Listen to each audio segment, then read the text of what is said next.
حضور نے یہ بات تو اس لیے کہی تھی نا تاکہ ہم جلدی کریں، عجلت کریں، پہنچیں، عصر کے وقت تک لازماً پہنچ جائیں. تو جو اصل علت ہے، کسی حکم کا اصل مقصد ہے، اس کو سمجھنا چاہیے، بجائے اس کے کہ آپ اس کے جو لغوی اور لفظی جو مفہوم ہے اس کے اوپر ڈٹے رہے. لیکن ایک کی رائے تھی نہیں، ہمیں تو اس کی جو تعویل جو ہے وہ نہیں کرنی ہے، بلکہ جیسا کہا ہے لٹرل، بالکل لفظی جو ہے حکم کی پابندی کرنی ہے. اچھا، جنگ کے بعد جب سب کو فتح حاصل ہو گئی اور بنو قریظہ میں تو مقابلے کی تاب تھی ہی نہیں، انہوں نے سرنڈر کر دیا. بعد میں یہ معاملہ حضور کے سامنے بیان کیا گیا. حضور نے کہا دونوں نے ٹھیک کیا، کسی کی بھی آپ نے نفی نہیں کی. جنہوں نے نماز پڑھ لی یہ نہیں کہا کہ تم نے میرے حکم کی خلاف ورزی کی، اور جنہوں نے نماز کو جو ہے مؤخر کر دیا ان کو بھی یہ نہیں کہا کہ میرے حکم کا مطلب یہ نہیں تھا تمہیں نماز پڑھ لینی چاہیے تھی، بلکہ آپ نے کہا دونوں نے ٹھیک کیا. تو انٹرپریٹیشن کا جہاں تک معاملہ ہوتا ہے اس کی تو گویا کہ دونوں طرف کا امکان ہوتا ہے. یہی معاملہ ہے جس کو ہم کہتے ہیں کہ مجتہد جو ہوتا ہے، کوئی ایک نیا مسئلہ پیش آ گیا ہے جس سے پہلے نہیں تھا، نہ قرآن میں کوئی حکم موجود ہے نہ حدیث میں ہے، ایک نئی صورت سامنے سے آ گئی ہے. اب اپنا سا لوگ زور لگا رہے ہیں، اپنی صلاحیت، اپنی ذہانت، اپنی کوشش کر رہے ہیں اپنی سی کہ کیا حکم ہونا چاہیے اس سچویشن میں. تو چاہے کوئی صحیح رائے پر پہنچ گیا ہو چاہے غلط رائے پر پہنچا ہو، دونوں کے لیے ثواب ہے. اگرچہ جو مصیب ہے، جو صحیح رائے تک جو پہنچ گیا اس کے لیے دوہرا اجر ہے. جو مجتہد مخطی ہے، مجتہد مصیب، مجتہد مخطی، اجتہاد اس نے بھی کیا اور پورے زور شور سے کیا، پورے اہتمام سے کیا، شد و مت سے کیا، اپنی پوری صلاحیت لگا کے اجتہاد کیا، اب وہ صحیح رائے تک پہنچ گیا، دوہرا اجر. اس نے بھی اجتہاد کیا اور پوری طرح خلوص نیت کے ساتھ شریعت کے حکم کو معلوم کرنے کی کوشش کی، لیکن غلطی سے صحیح رائے تک نہیں پہنچے، ان کے لیے بھی ثواب ہے، لیکن اکیلا ثواب. تو مجتہد مخطی ہو یا مجتہد مصیب ہو، دونوں کے لیے ثواب ہے، اگرچہ مصیب کے لیے دوہرا اور مخطی کے لیے اکیلا. تو معاملہ اصل میں یہ تھا کہ اگر یہاں تنازع جو ہے وہ نہ ہوتا اور کسی غلط تعویل پر سب جمع ہو گئے ہوتے تو اس میں یہ ہے کہ کم سے کم اس میں ہم یہ نہیں کہہ سکتے تھے کہ انہوں نے ایک نافرمانی کی ہے کسی کی، اس لیے کہ وہ تو ایک تعویل کی گنجائش تو موجود تھی. تعویل ادھر بھی ہو سکتی ہے، تعویل ادھر بھی ہو سکتی ہے، اجتہاد میں خطا بھی ہو سکتا ہے اور اجتہاد جو ہے صحیح رائے تک بھی پہنچ سکتا ہے. لیکن یہاں مسئلہ یہ رہا کہ لوکل کمانڈر جو ہے وہ اس پر مصر ہے کہ مت ہلو یہاں سے. من اطاعنی فقد اطاع اللہ ومن عصانی فقد عصى اللہ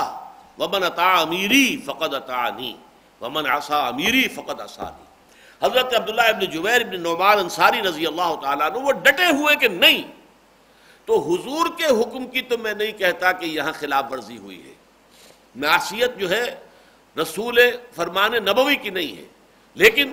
جو لوکل کمانڈر ہے اس کی چونکہ نافرمانی ہوئی ہے، اور حضور کے قول مبارک کے مطابق اپنے لوکل امیر، لوکل کمانڈر کی نافرمانی بھی گویا کہ حضور کی نافرمانی بنتی ہے، اس لیے انڈائریکٹلی وہ حضور کی نافرمانی بھی کہی جا سکتی ہے.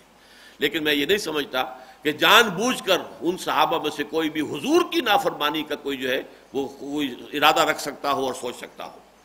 من بعد ما اراکم ما تحبون میں بھی عام طور پر لوگوں کی رائے یہ ہے، اس کے بعد جب کہ ہم نے تمہیں وہ چیز دکھا دی جو تمہیں محبوب ہے، عام طور پر رائے یہ ہے کہ اس سے مراد مال غنیمت ہے. میں بھی اس کی بالکل قطعی نفی تو نہیں کر سکتا. پچھلے درس میں نے عرض کیا تھا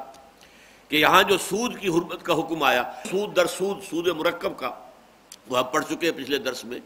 تو اس کی جو ہے اس نظم میں سیاق و سباق سے اس سے معلوم ہوتا ہے کہ کچھ نہ کچھ وہ بات شامل تھی، مال کی محبت کسی درجے میں.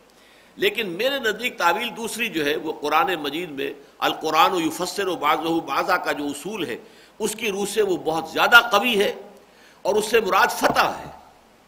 من بعد ما اراکم ما تحبون، اس کے بعد کہ تمہیں اللہ نے وہ شے دکھا دی جو تمہیں محبوب ہے، یعنی فتح دکھا دی تمہیں. اب فتح کا معاملہ یہ ہوتا ہے کہ یہ گویا کہ جنگ کے اندر مقصود ہوتا ہے، ہر شے کی ایک مقصود ہے. مقصود حقیقی تو اللہ کی رضا ہے، لیکن یہ کہ اس جنگ کا مقصود تو دشمن کو شکست دینا اور خود فتح حاصل کرنا ہے. اور یہ ایک انسان کی فطری کمزوری ہے کہ جب انسان اپنے مقصود پر پہنچ جاتا ہے تو وہ ڈھیلا پڑ جاتا ہے، پھر فشل جو ہے اس کا فطری نتیجہ ہے. جب تک منزل تک نہیں پہنچے آپ پوری طریقے سے آپ کی ہمت جو ہے اور آپ کی عزیمت جو ہے برقرار ہے، چلتے جا رہے ہیں. ابھی آپ 10 میل اور بھی چلیں تو شاید تکان کا احساس نہ ہو، لیکن اگر معلوم ہے بس پہنچ گئے، اب پہنچا ہی چاہتے ہیں منزل پر، تو تکان کا احساس شروع ہو جائے گا، اس لیے کہ اب تو گویا کہ منزل آ گئی. وہ جو جگر کا بڑا پیارا شعر ہے جز ذوق سفر جز شوق طلب کچھ اور ہمیں منظور نہیں، اے عشق بتا اب کیا ہوگا کہتے ہیں کہ منزل دور نہیں، منزل پر پہنچ گئے تو ہمارا عمل ختم، ہم تو چاہتے ہیں عمل جاری رہے، محنت جاری رہے، جد و جہد جاری رہے، لہذا منزل مقصود پر جا کر تو عمل ختم ہو جائے گا، تو جز ذوق سفر جز شوق طلب کچھ اور ہمیں منظور نہیں، اے عشق بتا اب کیا ہوگا کہتے ہیں کہ منزل دور نہیں۔ تو یہ منزل جو فتح تھی جو انسانوں کو پسند ہے،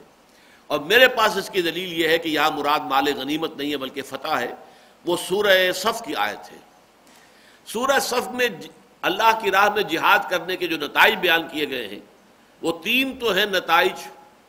یغفر لکم ذنوبکم نمبر 1، وَيُدْخِلْكُمْ جَنَّاتٍ تَجْرِي مِن تَحْتِهَا الْأَنْهَارُ وَمَسَاكِنَ طَيِّبَةً فِي جَنَّاتِ عَدْنٍ ذَلِكَ الْفَوْزُ الْعَظِيمُ، یہی ہے بہت بڑی کامیابی۔ بریکٹ بند ہو گئی ہے یہاں، ذَلِكَ هُوَ الْفَوْزُ الْعَظِيمُ کی بریکٹ بند ہو گئی، یغفر لکم ذنوبکم وَيُدْخِلْكُمْ جَنَّاتٍ تَجْرِي مِن تَحْتِهَا الْأَنْهَارُ وَمَسَاكِنَ طَيِّبَةً فِي جَنَّاتِ عَدْنٍ، تین چیزوں کے بعد بریکٹ بند، ذالک الفوز العظیم، اس کے بعد وَأُخْرَى تُحِبُّونَهَا نصر من اللہ وفتح قریب، اور ایک اور شے جو تمہیں بہت محبوب ہے، یعنی اللہ تعالیٰ کے ہاں وہ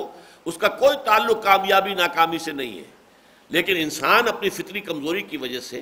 دم بشری کی بنا پر اس کو اہمیت دیتا ہے۔ تمہیں محبوب یہ بھی ہے کہ فتح حاصل ہو جائے، وَأُخْرَى ایک اور شے تُحِبُّونَهَا جس کو محبوب رکھتے ہو، جس سے تم محبت کرتے ہو،